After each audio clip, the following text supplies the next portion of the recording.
નમસ્કાર દોસ્તો, વિડીયોમાં તમારું સ્વાગત છે। હાલમાં સુરતમાં ઓયો હોટેલની અંદર એવું કંઈક બન્યું છે કે જાણીને તમે પણ ચોંકી જશો, રૂવાડા ઊભા થઈ જાય તેવી ઘટના સામે આવી।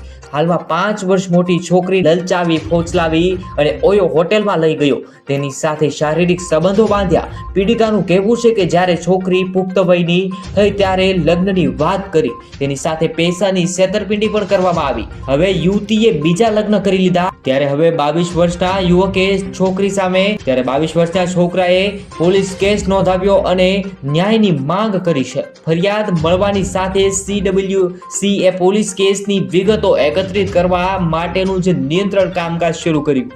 યુવક સાથે વાત કરતા તેણે કહ્યું હતું કે CWC નો સંપર્ક કર્યો છે। ત્યારબાદ યુવતીને લગ્નનો પ્રસ્તાવ મૂકતા યુવતીએ કહ્યું કે હું હાલ સગીર છું। ત્યારે મહિલાએ કથિત રીતે કહ્યું કે તેના પુખ્ત બનવાની રાહ જોશો। ત્યારબાદ બંને મળવા લાગ્યા હતા।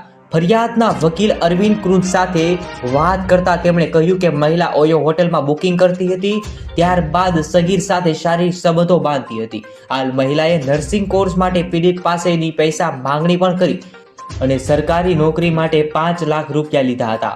અરવિંદનું કહેવું છે કે મહિલાએ 6 મહિના પહેલા જ કોઈ બીજા સાથે લગ્ન પણ કરી લીધા। યુવકે ખુલાસો કર્યો હતો કે તેના કાવતરામાં ભાગરૂપે છેતરવામાં આવ્યા છે કે સુરતની છોકરીએ તેના 5 વર્ષ નાના છોકરાને ઓયોમાં લઈ જઈ અને પીખી નાખ્યો। આવી રીતે સમાચાર સામે આવ્યા છે।